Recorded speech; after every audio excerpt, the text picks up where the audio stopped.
Right, time for Ask David, because it's a fan segment that we were doing on cricket.com earlier this week, and they've been just flooding our comment section with all the questions. And I'll try my best, ladies and gentlemen, to get David to answer most of your questions. We'll start with Chintan Bhayani, who asks you this, David. When will we see David in commentary again? His sense of calm style and his commentary is pure gold. We miss his voice when the game is on air. Well, the easy answer, as soon as possible. But the opportunities, I have to say, sadly, are a bit limited. I mean, for instance, my job at Sky came to an end after 20 fabulous years, for which I'm very grateful. So I won't be working for them again, because they don't change their mind on these things. If there are opportunities, for instance, say IPL, I mean, having done my few weeks on the PSL this year, which I had great fun doing, good production company, great people to work with, good cricket. I'd love to go back there again. Obviously, nowadays, we know, of course, that all these events are televised around the world. So you can, as it were, catch me if I get a gig again. So that would be nice if that comes up. IPL would be great. Who said? I mean, I don't know. I mean, I going back to something we said earlier, a bit of Test cricket would be nice in between somewhere, but where that's going to be is anyone's guess. Okay, super. Let's motor on because we have tons. Like I said, we're going to take Vishal's question next. Hello, Mr. Gower. Vishal from Hyderabad. I've always admired your analysis of the great game of cricket and consequently become a fan since 2007. I'm 1986 born, so I didn't get the chance to watch you bat. My father described you as one of the most stylish left-handed batsmen, and after watching a few things of yours on YouTube, I felt my father was always correct. Now, I've got two questions, actually. Before deciding to play for Leicestershire and England, did you seriously consider playing any other sport? That's his first question. And his second question, as a man with decades of playing and analyzing a great game, would you kindly share any regrets if you did have them?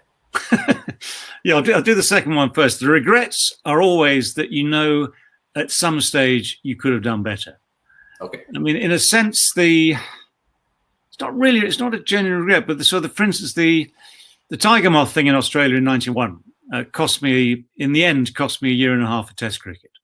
But at the same time, I could argue that my form during that year and a half wasn't good enough. So, the regrets are not giving or not getting the best out of yourself all the time. That's just the human frailty that a lot of us, in fact, all of us carry around with us. As for other sports, simple answer is this. At school, I played rugby, hockey and cricket and a bit of tennis. The only game I play now is tennis, which I love. It keeps me occupied, entertained, exercised. And I once had a little bit of a dream I could have played it rather well. But the honest truth is no. I mean, there is such a gulf between amateur and professional. The only game I was qualified or even had half a chance of succeeding in was cricket. So I'm just very grateful that worked as well as it has done. It's given me every opportunity. So that is such good news for me.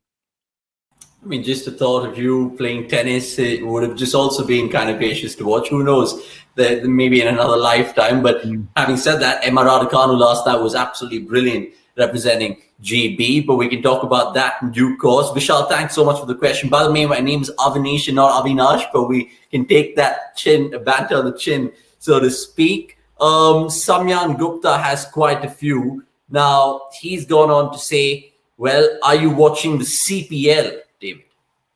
No. No, not at all. All right. No, I haven't. Again, CPL is one of these competitions, one of these many competitions around the world that is going from strength to strength. I mean, it's still obviously got a long way to go to rival IPL, but that's just a fact of life. And I have been otherwise engaged. So no, I'm sorry, but I haven't seen the CPL this year. All right. Swiftly moving on to Kanishk. What's the reason behind cricket dying across the globe, except for India? Cricket everywhere else has gone downhill. What's your opinion with regards to that? Well, has it? I mean, for instance, in England, we have had great crowds for this series. And in fact, going back to what we were talking about earlier in the show, we're having good crowds for Test matches somewhere in the world is vital. So England, Australia, maybe when they play India, when they play England, they have good crowds there, not so much when others arrive in Australia. India, we know, of course, that the balance is tilted from the old days where Test match crowds were full and even for half an hour's play at the end of a game in, say, at Eden Gardens, you'd still get thousands and thousands of people. So we know that the tastes are different in different parts of the world.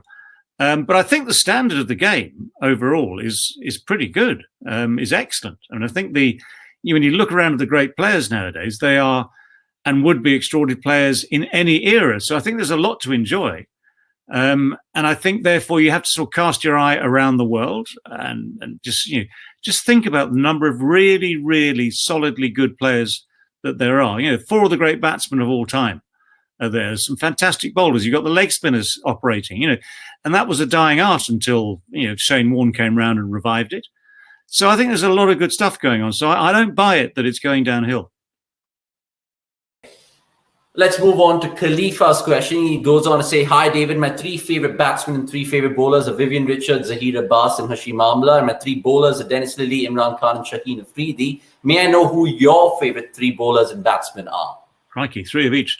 Right, from the people that I played against, there were Viv Richards, outstanding batsman of the 80s, and obviously the Master Blaster, West Indies captain as well.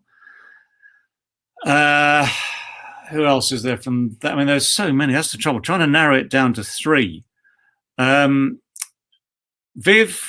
I'm going to actually give you another name, another Richards, Barry Richards, who didn't have the opportunities to play Test cricket because of the politics in South Africa, but he was an outstanding player, absolutely brilliant player, different style to Viv, but just such a fantastic player. I watched him play in the Packer series, the World Series, when I was out in Perth, my first ever time in Perth in 77, 78. And he played a brilliant knock, not at the whacker, but the ground next door. So 2 Richards. I'm going to give you one more batsman. So who's going to go into that top 3 from my era, or shall I just go? Oh dear. I'm going to give you Alan Border. Tell you why, because AB was one of the great players of West Indies fast bowling in the 80s. And that took some doing. AB became a friend as well as an adversary. And he was not the prettiest to watch. Even he won't be upset at that, I'm sure. But he was one great player, I'll tell you that. So that's actually quite a left field pick in many ways. So 2 Richards and a Border. Of the bowlers, Dennis Lilly was mentioned just now. Dennis was brilliant. Dennis as a character, as a supreme bowler from that era. I had some interesting chats with Dennis over the years, and he's developed into a wine connoisseur, so that puts him up the scale as well. But Dennis was outstanding. Who else do we have in that league from the bowlers of my era? Well, you've got to go for the West Indians. So I mean, I could fill the top 3 with another 10 West Indians, if you understand what I mean. Malcolm Marshall was the best of them. In fact, Malcolm probably ranks above Dennis in my all-time list. So Malcolm's definitely in there. You can pick any one from 7 or 8 for the next one. But I'm going to go for Andy Roberts, because Andy was the man they call the professor. He kind of taught them all through it. He was responsible for teaching a lot of those West Indies fast bowlers not just to be quick, which just comes naturally, but to be good and seriously good with it. So I have a lot of time and respect for Andy. Played with him at Leicestershire for a couple of years. So I'm going to stick him in that top 3 as well. But I mean, there are so many other names coming to contention. I mean, the names that you mentioned there were just absolutely brilliant in a different ilk altogether. Let's take on the last 3 now. Panduranga Shetty Venu has a question saying, hi, David, at 39, Anderson leading the England bowling attack. Does that worry you at all? What's your opinion on this? Sorry, what was the last bit of the question? What's your opinion on this with Anderson at the age that he is? He's leading the attack right now. Is that a worrying sign? Well, it's a worrying sign in the sense that England will have to find someone else to do that probably quite soon. It's brilliant in the sense that Jimmy has done everything right. I mean, he is outstanding, absolutely outstanding. I mean, to keep himself fit, okay, this is one of the great things about a modern system. Players are looked after so much better. I mean, if you imagine him playing 30 years ago, he would have played every form of the game. He'd have had very little rest. He would have probably burnt out and fallen apart 5 years ago. The current structure allows him to have rest periods and gaps, allows him to be looked after physically and mentally, and has given him this lease of life. But at the same time, whatever you say about the structure and the opportunities, it takes an enormous character and enormous determination to keep going as he has done. And some of the balls, some of the spells he's bowled, especially in the first innings of this current series or this recently current series, have been outstanding. What he can do in Australia will be interesting because I'm sure they'll take him. Of course, they'll take him. And whether he can actually conjure up some magic down there as well remains to be seen. But I think that it's a lesson for all that if you do look after your body, if you do all the right things, and you have that key thing, determination and the will to succeed that you cannot succeed without, to be honest, then you can do such things. But it's been an extraordinary feat. Okay, let's see how that goes, because at the end of the day, Jimmy Anderson put up a really passionate Instagram post with the whole Old Trafford test being, of course, cancelled, and that story will have another chapter, I guess. Last couple of ones, like I said, Rajesh Rajaguru, who will decide the forthcoming Ashes, Australian batting or English bowling, David? Or English bowling or whatever, yeah. There are four options, of course. I think the answer is everyone. I think in the end, the thing is going to be this. I would back Australia's batsmen at home to get enough runs. Therefore, it becomes a matter of whether England can get enough runs on the board to put pressure back on their opposite numbers. So I think the Australian bowling attack is a good one for sure, and the England bowling attack. The only question mark is whether it has the right tools for Australia per se. This Duke's ball that they've been using for the last 4 games, if there's any help in a pitch, the Duke's ball will give you a little bit of extra help. The Kookaburra in Australia is a different sort of ball, so you need new tricks. So it's a question, for instance, Robinson has many of the things you need, accuracy and persistence, and he's growing in stamina. That's getting better. But whether he can get the ball to do things as he has done in England with the Kookaburra, he's going to have to learn that in the space of a very short time. So I think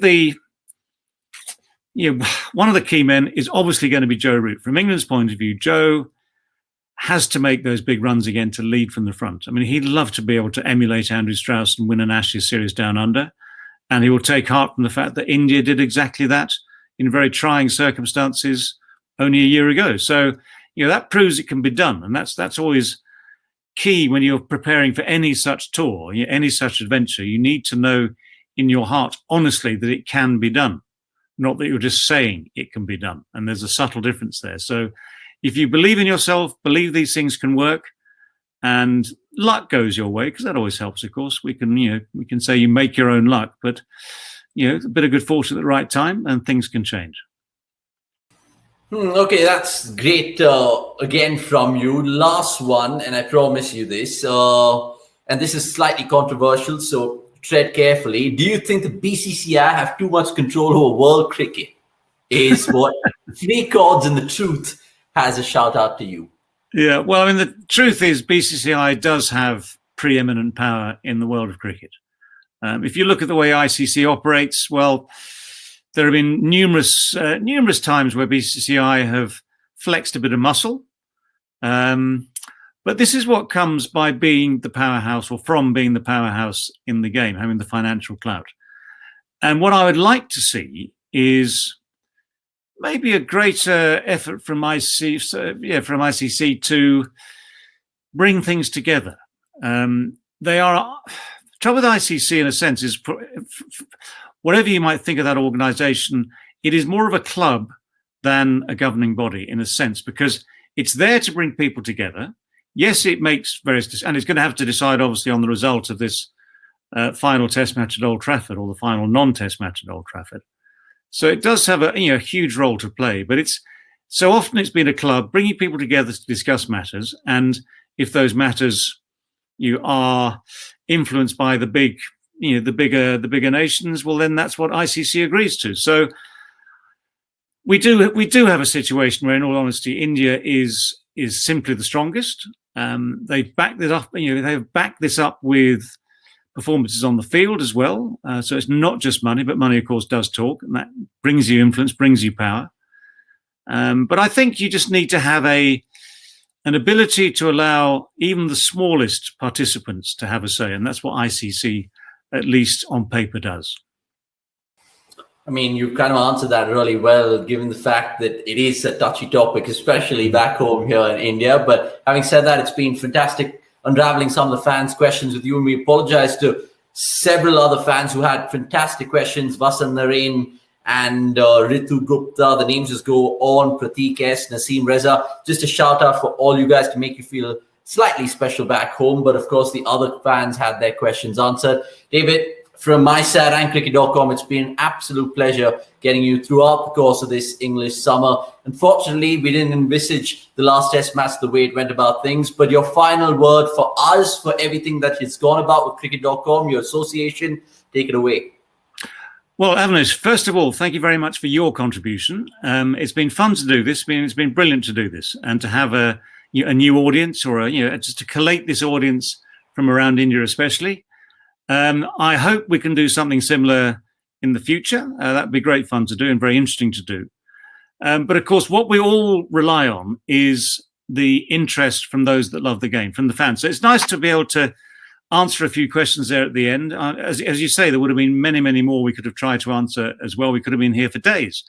But it is that support that the cricket world has that has basically sustained a career for all of us. So we never forget that. We always try and remember that the fans are important. It's a shame that we're talking with a game that's been abandoned, and it's a shame that there are still decisions to be made about that. But I would always try and look on the bright side. Now, we've had a series in summary which has ebbed and flowed, and that's good for Test cricket. It's been entertaining. There have been some fabulous individual performances. There have been some great comebacks by teams. It wasn't one-sided. All these things are important for Test cricket, to make it a contest, to make it watchable, and to make it important not just to people like me, but to the players currently, and of course to the fans. So from that point of view, I think it's been a great series. The controversy will linger on for a few days or weeks or even months maybe yet, and that's a shame. But what we need is vibrancy in the game throughout. There is so much good in this game that it gives people like me a chance to talk with enthusiasm about it still, to admire the feats of the modern players who have extraordinary talents. And long may that last. But thank you, Avnish, to you, and thank you to all at cricket.com as well for giving us this wonderful opportunity. The pleasure is all mine. It's just been, like I said, an honor and privilege to pick your mind about not just cricketing things, but things about Southampton and mother-in-laws and whatnot. But that's, of course, we'll save it for later in the year as well. But thank you, and we'll wrap up this particular cricket.com segment. It's been a long one, so watch your content wisely across. We'll break it up for you all because there's some sensational content coming across. For the IPL as well, we have Brian Charles Lara, Mark Butcher, another couple of left-handers, perhaps not as elegant as David Gower, but that's a debate for another day altogether. Thanks, David, and we'll catch you soon. Okay, all the best to you all. Thank you very much, Avnish. Take care. Cheers.